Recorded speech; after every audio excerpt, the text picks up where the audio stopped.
uma pessoa, para ela confiar muito em Deus, ou de confiar de uma maneira adequada, de uma maneira santa, ela vai conseguir essa confiança apenas com seus esforços, apenas com a sua atitude humana, ou a graça de Deus precisa agir ali? Nunca, Eric, só com atitude humana. Impossível. Em toda e qualquer matéria, no que diz respeito à vida sobrenatural, à vida em Deus, à vida espiritual, se Deus não der a graça, se Ele não ir dando as faíscas do seu amor, as centelhas do seu amor, essas gotas, que cada uma é única, hein, do seu amor, fica impossível a pessoa se relacionar com Ele, estabelecer intimidade com Ele. Não é natural. Eric, a confiança não é sobrenatural. A confiança é sobrenatural. O abandono não é natural. O que seria natural? Que nós fujamos. O que é natural? Que nós queremos resolver por nós mesmos. Com a nossa própria força? Com as nossas forças, com a nossa inteligência, com os nossos recursos, com os nossos critérios. Confiar, se abandonar, já é fruto da graça. É Deus que vai infundindo um novo entendimento, uma nova compreensão. Agora sim, graça pressupõe graça. Correspondência pressupõe correspondência. Você recebe uma graça, responde, Deus vem com outra. Você recebe uma graça, não responde, Deus pode vir dar uma outra, mas em geral Ele aguarda. Para que a alma, ela mesma reconheça e tome ciência de que desperdiçou aquela graça, aquele momento. E que numa próxima oportunidade é preciso saber aproveitá-la. E o fato de reconhecer a graça e de já querer corresponder a Ele, que já é uma graça. No fundo, vamos dizer de uma forma muito redundante, tudo é graça. Em matéria do que o homem poderia atingir a Deus por si mesmo? Nunca, nunca. De tal maneira que nós falamos com uma firme decisão, tudo é graça. Agora tem um detalhe, ok? É preciso que não nos iludamos. Uma confiança grande pede um esforço da alma. Em que sentido? Por corresponder. Um grande esforço da alma. Desculpe minha expressão, Eric. Uma alma que não se esforce por crescer nas virtudes. Uma alma que não se esforce por crescer nas virtudes humanas também. Na lealdade, na sinceridade, na prudência, na temperança. É uma alma que não vai se predispondo, ela não vai se tornando um cântaro vazio de vinagre, vazio de impurezas para receber a graça, a força e a vida de Deus. Então, aqui existe um equilíbrio aí entre se abrir a graça de Deus... Cooperação. E uma cooperação mútua do ser humano do ponto de vista racional. É preciso cooperar, sem dúvida. A pessoa tem que querer. Claro. Entendi. É mais ou menos uma coisa que fique bastante resolvida aqui entre nós e está no Salmo 22, 23. O Senhor prepara um banquete à tua presença e diz: alimenta-te, regozija-te, rejubila-te, refestela-te neste banquete. E você vai e despreza, Eric. Ou você vai, antes de tomar aquele banquete, se entorpece de álcool e depois o trata todo aquele banquete preciosíssimo como se fosse uma lavagem de porcos. O que vai acontecer? É que, no fundo, a cooperação trata apenas em responder aquilo que Deus está dando. Então, Ele deu aquela graça, aconteceu aquilo para o qual Ele a enviou. Vamos falar para não ficar abstrato, né? Você pediu tanto uma cura. Dando um exemplo, uma cura. E é a cura de uma enfermidade que era resultado, dando um exemplo prático, do consumo do álcool. Teve um problema de saúde. Teve um problema de saúde derivada lá, o fígado ficou ruim. Você me pega e fala para o senhor, Eric, bem simples: Senhor, cura-me. Eu quero começar uma nova vida. Ele vai lá, e aqui a graça é um favor pontual, não é a graça em si mesmo, mas um favor pontual. A graça em si é mais do que uma cura, um favor pontual. A cura é um efeito aqui, como efeito da graça. Deus vai lá e te atende. 24 horas depois de você estar curado, você volta ao bar e volta a beber, Eric. Resultantemente. Qual foi a sua resposta ao que Deus estava fazendo na sua vida? Não é possível dizer que não houve cura. Houve cura. Negativa. Houve cura. A sua resposta foi negativa. Houve cura. A sua resposta foi negativa. Então, o que acontece muitas vezes é que Deus começa a agir, começa a operar, começa a realizar. E no momento de você dar a sua resposta, sendo fiel às graças que estão sendo recebidas, respondendo coerentemente. Dando um outro exemplo muito prático, Eric, é preciso trabalhar nessas coisas. Você está numa situação financeira apertadíssima. E surgiu uma necessidade. E você implorou a misericórdia de Deus. E Deus atuou ali, agiu e veio o socorro, a providência material. No instante seguinte, você vai lá e pega um determinado valor, você pega um determinado montante e você, o que me faz? Você vai e me gasta com aquilo que não deveria gastar. Concorda que você está fechando as torneiras da eternidade? Você está fechando as torneiras da providência divina para voltar a agir na tua vida? Essa imprudência, obviamente, é bem contrária do que a confiança. Pronto, repete essa expressão. A imprudência está sendo contrária à confiança. Pronto, essa imprudência. Então, a cooperação aqui trataria-se do quê? Da prudência. Eu estou fazendo minha parte, eu estou cooperando, eu estou sendo justo. Quer dizer, é mais ou menos aquilo que eu vou lá e roubo a minha empresa, Eric. E aí, com essa minha empresa, eu vou lá e monto um negócio.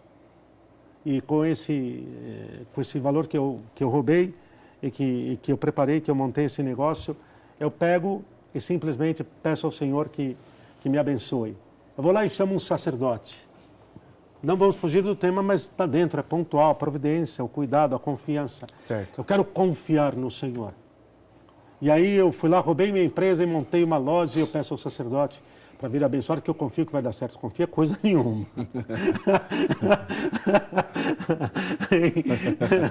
Tenha a certeza absoluta que, para a glória de Deus, esse negócio não há de prosperar. Está claro? Né? Está claro? Está entendido. Agora, claro que quando eu caminho em Deus, eu sei que eu não serei desapontado, Eric. Quando eu caminho... Por isso que é preciso dizer, no fundo, qual que é o denominador, Eric? Caminha na justiça, caminha na santidade, caminha no Senhor. Padre, mas o senhor acabou de falar no início do programa que Dimas... Opa, pera lá.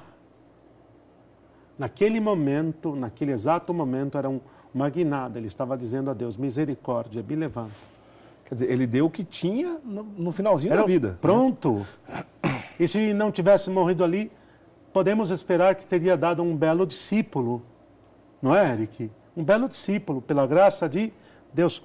Cremos que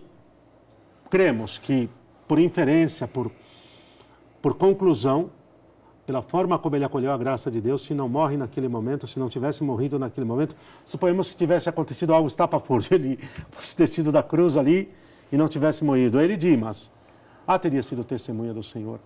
Mas é que ali até a providência de Deus, Eric, até a providência de Deus concorreu para que fosse naquele momento em que realmente ele glorificasse a Deus naquele instante, pedindo a sua misericórdia, foi a forma como ele glorificou a Deus e então pudesse ir em paz com o nosso Senhor. Para não correr o risco aqui da gente, obviamente, alguém entender de maneira errada, né?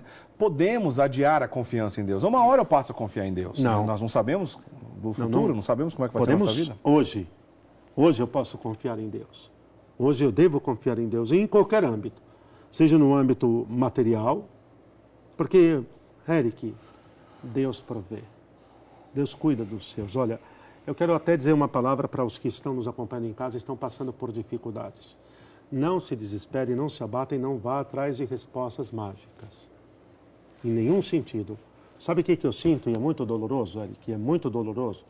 Que católicos, às vezes de sacramentos, mas que tiveram um momento de dificuldade, correm atrás de uma solução mágica e abandonam a fé. E aí entra uma série de coisas, superstição e tudo mais, é disso que o senhor está falando? Seitas protestantes, vão atrás da bruxaria das seitas protestantes, né? Vão atrás do magicismo das seitas protestantes, das falsas promessas das seitas protestantes e assim por diante. Então, como o senhor nos orientaria e de repente, direcionando aos nossos amigos que estão vivendo isso, que estão nos assistindo, qual é a maneira correta de se posicionar diante da providência de Deus? Porque alguém pode estar pensando assim, olha, mas eu não sei se eu sou digno dessa providência de Deus, porque parece que tem tanta gente que tem muita coisa e eu não tenho nada. Né? Alguém pode se sentir injustiçado, pode se vitimizar, que é uma coisa grave. Né? Então, como é que a gente deve se posicionar diante dessa providência? Eric, a primeira coisa é um ato de fé. Creio, Senhor. Creio em tua promessa, creio em tua palavra e nada que eu venha sofrer, com a tua graça, não por mim, com a tua graça, peço-te a tua graça para que nada que venha sofrer me demova da confiança e do abandono em ti. Depois aquilo que, firmíssima convicção no Senhor. Não me abalo, não perco a minha paz. Eric, caminho junto ao Senhor, caminho na vida de oração, caminho na vida de sacramentos e vou esperando nele. E o tempo é dele, a graça é dele, e a sabedoria é dele. Então, como fazer? Manter-se firme, convicto, continua, avança, persevera. Mas passou um dia, ponto, passaram 7 dias, vai em frente, 30 dias, não desanima. Mas, padre, eu estou há 5 anos, já aconteceu de eu ouvir uma pessoa, padre, há 10 anos eu venho rezando nessa intenção e não acontece. E continua rezando, continua. Deus seja louvado. Porque aqui há 2 opções. Primeiro, ou Deus está tardando para fortalecer a tua fé, a tua piedade, a tua confiança, ou é o tempo de discernir se o que você pede está de acordo com a... Mas é a cura e a libertação de um esposo da doença do alcoolismo, do vício do alcoolismo. Um caso bem concreto, né, Eric? Certo. Né? Bem concreto. Muito comum, né? 10 anos. Mas é a libertação do meu esposo, então persevera. Porque enquanto teu esposo não está sendo liberto, você já imaginou o bem que a tua oração e a tua penitência vem fazendo ao corpo místico de Cristo, que é a igreja?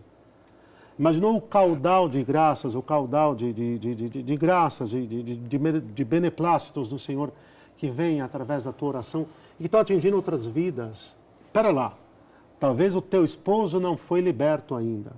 Mas você já imaginou quantas outras libertações e curas que aconteceram por causa da tua oração?